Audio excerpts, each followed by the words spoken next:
our employees do, and our footprint has grown. It's not just the employees here in San Antonio, but it's employees of CPS Energy down in Corpus Christi, for plants we own down there, down in Laredo, and then we've acquired some new assets over in the Houston area, and so our partners that manage those assets for us all have to do the same work to ensure that all of our resources are ready for seasons like this. Right before Thanksgiving, we submitted attestations to the Public Utility Commission of Texas and the Railroad Commission of our readiness efforts and compliance for this upcoming winter season. As part of our board-approved and community-led Vision 2027 generation plan, which is this year we have over 11,000 megawatts of generation capacity available to serve our community and then to provide reliability for the entire state of Texas. And I want to thank all of our employees who have worked on these opportunities over the last couple of years to really grow and prepare our community for the needs to come.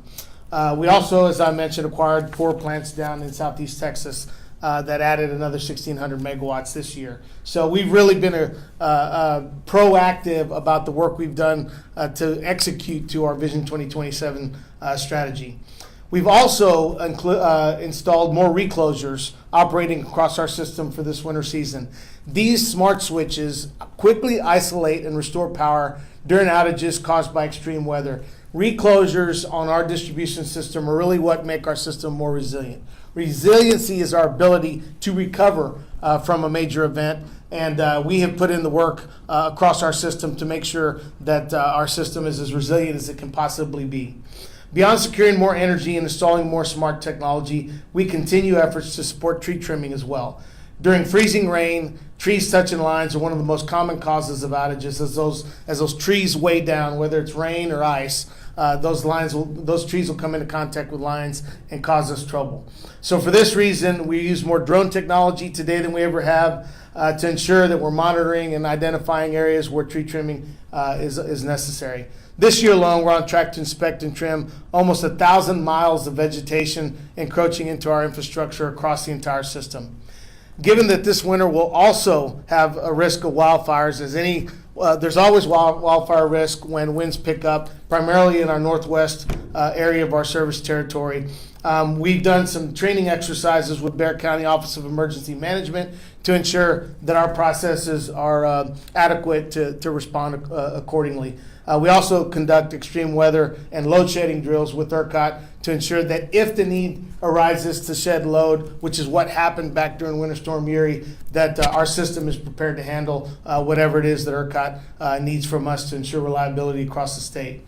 Regarding our gas supply, there's a sufficient supply of gas at delivery points across our city and our power plants. We've done a lot of work over the last 5 years to reinforce the gas supply coming from every major hub across Texas. Companies like Howard Energy that are helping us, with how we move gas across and around San Antonio.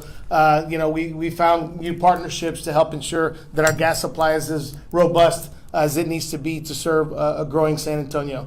So in closing, we want our community to know that we've done the necessary work to provide service to our community as we head into the winter season. I want to thank our leaders that I have here today, as well as our employees behind me and those that can't be represented here, who work hard to make sure we're ready to serve our community during the winter months. We have done our job. We're ready to go. I hope that the media and the community feels like these seasonal prep sessions are becoming more routine, which is exactly how we want the community to feel. We are ready for anything that Mother Nature has to throw at us this winter, but I'm proud of the fact that it's been quite some time since we've had a winter or summer event that has impacted our customers, and we hope to keep it that way this winter season. So with that, I am going to turn it over to our main man, our meteorologist, who's one of the best in the business, Brian Alonso, who will walk you through what he sees coming this winter season. And team, thank you for being here. I'm very proud of the work that y'all have done, so appreciate you being with us today. Thank you.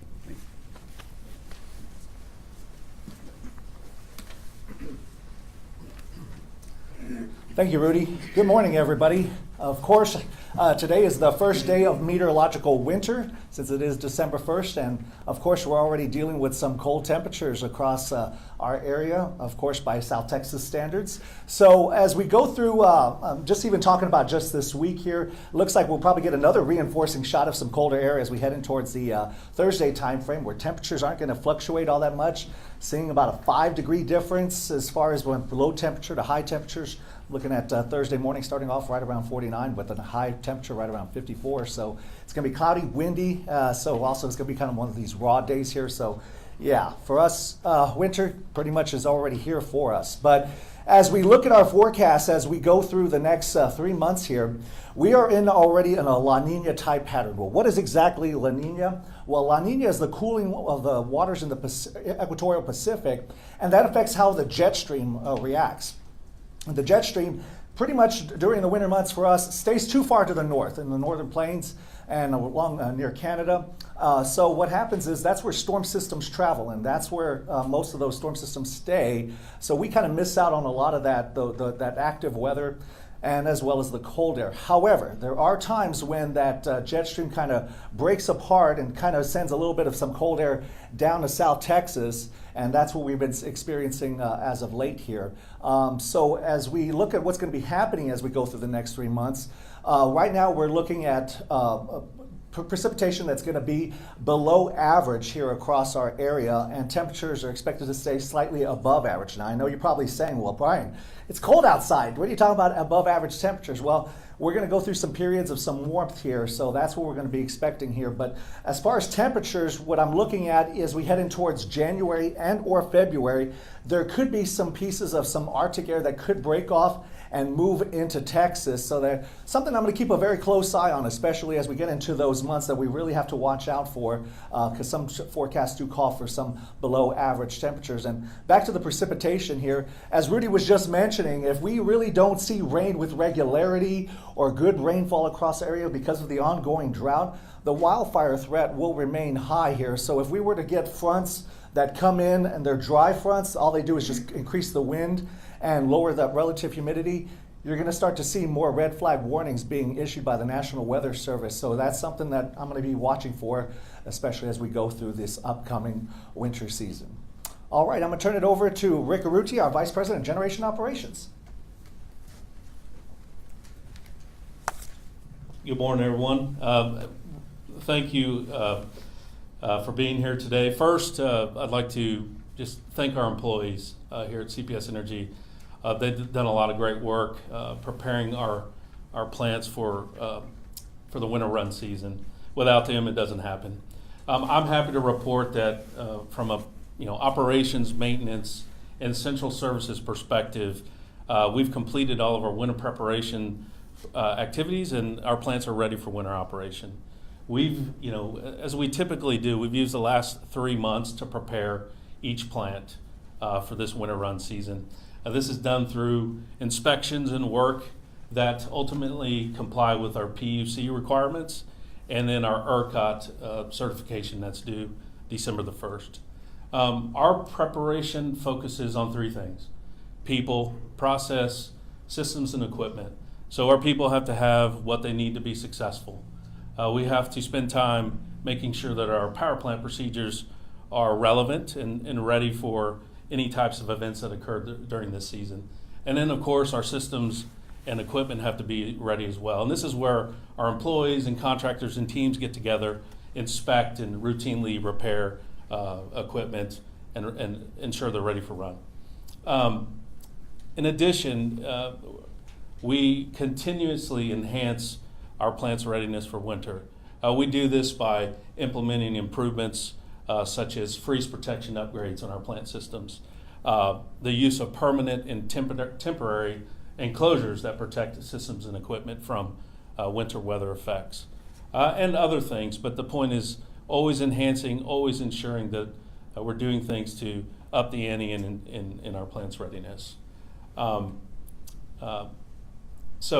Again, thank you to all of our employees that have helped us prepare our plants for this winter season. We're ready to go, and now I'm going to turn it over to Deanna Hardwick, our Chief Customer Strategy Officer. Good morning. My name is Deanna Hardwick with CPS Energy, and we know that keeping warm and dealing with the cold weather can feel heavy, especially whenever you have struggles meeting or dealing with your winter bills. And the bottom line is we want the community to know that you're not alone. CPS Energy cares, and we're here to help.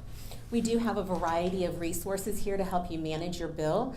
You can call us to see what options that we have available to support you and best fit your needs. You can call us at 210-353-2222 or visit us at cpsenergy.com/assistance. We're also out in the community various times, so visit us online. You can find out where we're at, and it's not just that we're waiting for you to come to us, we're coming out to you. Also, we've launched our online assistance finder, and it's a simple online tool. People can just go on to our website, put in some information. It'll tell you all the assistance options that we think is best for you. You can also sign up for energy alerts. If you go onto our website, log into your account, or again, call us at 210-353-2222. We can get you set up with alerts for important information. It's via text, email, or phone calls. This allows you to find out if there's weather coming your way, any emergency situations. You can also get updates about your bill or payments, that when your payments are due through these alerts. For customers who do rely on medical equipment at home, we do have a critical care program, and we invite you to visit us online at cpsenergy.com/criticalcare or call us so that we can help add that extra layer of support for you. I also want to remind everybody that we do not disconnect accounts for non-payment during extreme weather. What that means is that if the temperature is at or below 32 degrees for a full day and the forecast stays there, your service will not be disconnected for non-payment. But still, we encourage you to call us or go online or visit us at any of our locations so we can help you find assistance for whenever we are resuming our collections activity. For those of you who are in a good position and want to help a neighbor, that's what we do here in San Antonio, you can donate to our Energy Angels program to support families who need help paying a bill. Again, you can go online to cpsenergy.com or call us and we can help connect you with a family in need.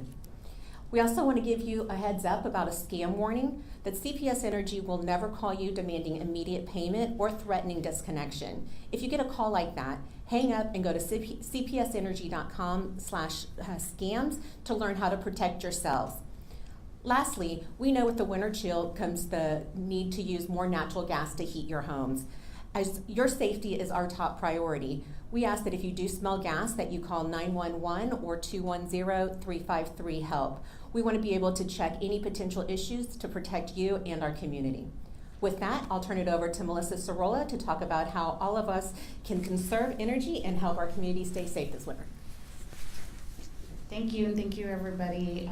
You heard a lot about how we're prepared. Deanna mentioned too how we want our customers to be prepared and save money this winter season. We're in our second year of our CAM, the Chameleon Color-Coded Energy Conservation Campaign. Today is a green day. So you will see in our marketing efforts in English and Spanish across the city and our website these conservation levels. So I mentioned today's a green day. If we think things are going to get tight, if we hear from ERCOT that there's a grid emergency, we will only go into orange and red if ERCOT deems that as an emergency. So please follow along us on social media, and customers can learn valuable tips on our Conserve and Save website. We're going to get you all those websites so that you have them handy to share with our customers as well too. And with that, I'm going to close this out. We'll be able to take a couple of questions. Melody and Miguel, if you can raise your hands, are available to do Spanish language interviews as well. So we'll take your questions now. I'm going to change the mic real quick. Sure. I was just curious, back in February of 21, Total Saws water pumping stations a lot of free stuff. Doesn't look like it's going to happen this winter, but how did things change since then? How much better off are we? Well, number one, we meet regularly with SAWS to make sure that we understand their critical operational needs from us, and so we have all their major pumping stations in San Antonio identified and protected. So they're in a much different situation now than they were back then. We are in the process for those major pumping stations for getting backup generation in place. There's 2 in place out of like 9 sites that they're going to be protecting overall, and we're making progress. The legislature a couple of sessions ago now requires them to have backup power like they do of all water systems across the state, and we're helping them, working with them in partnership to get them into compliance with that requirement. But I feel really good that our partnership with SAWS over the last 4 or 5 years now, since Winter Storm Uri, has put them in a much better position than they were in during that time. Is a lot of the infrastructure underground for CPS, or what percentage would you say? Well, I'll tell you, every new substation, every new subdivision that gets built is now is underground. So we were probably, 33% underground, 66% overhead. We're probably 60-40 now. So we're getting more underground infrastructure in place. And, for normal weather, underground might protect you from, an outage related to trees. But when you have an outage, in an underground system, it takes you a little longer to find it because you can't see it. So there are pros and cons of overhead versus underground infrastructure. Underground infrastructure is also more expensive. So one of the ways that we maintain affordable rates is having a balance. Not every line needs to be undergrounded, but more and more of our system is being undergrounded as we grow. Speaking of rates, do you have any comment on rates? There's been talk. Yeah. Well, what we committed to, post Winter Storm Uri, we were going to have a conversation with our community about our financial health every couple of years. Because of some of the moves we've made on the generation side of the business and just normal efficiencies that we work on year in and year out, we were really supposed to be in to have a conversation about rates last year. We were able to defer that to next year, and we'll have a conversation with the board starting in February when they consider our budget next year, and we'll see whether there's a need or not in the community. But we have a pretty established process for engaging the board, council, the community in that conversation, and we'll start that process next year. Let me do one more question, then we can do side interviews. Anyone? Oh, Yes. Any advice for how folks can save energy and conserve? I know it's hard, especially during the cold. Yeah. But any advice on kind of just the home front? Well, I'll tell you, yesterday was a perfect example in my household. You have to pay attention to your thermostat, and we have a Nest thermostat. A good 100,000 plus of our customers have thermostats that you can program. It's really important to make sure that you're programming your thermostat to cover the heat and the cold that you're going to get, as Brian talked about, during the winter season. So, we have kind of a floor that we have our thermostat set so that if it gets below 70, the heat will kick on. But between 70 and 77-ish, then our air conditioning's not running. So, or our heater for that matter. So you got to keep it comfortable, but within limits that will help you establish affordability for your own home. So you just have to pay attention to your household, your business, and how you're using energy, and to the extent you can use the tools that we try to make available to our customers, the information we try to make available. I'll give you another example. About a month ago, I got an email from our system that said, "Hey, you've got high gas usage this month." So I called, I got our gas folks to run out there and check my meter. Sure enough, there was a little bitty leak, at my meter that was causing, us to lose a little bit of gas. So if you're paying attention to all the information that's available to you as a customer, then you can do the small things that it takes to try to be as efficient as you can be. So I would just encourage our customers to pay attention to your usage at home. If you're not sure, pick up the phone, call 353-2222 and ask us. And if you're not sure, we'll send somebody out to help you figure it out. So this change in the season is a perfect time for you to change out your air conditioning filters and for you to do all your checks on all your major home equipment so that it's operating appropriately and safely. More than anything, it's always good to check if you've got, especially if you've got gas heat. It's always good to check, your gas heating equipment to make sure that it's running properly. Thank you, everybody. All right.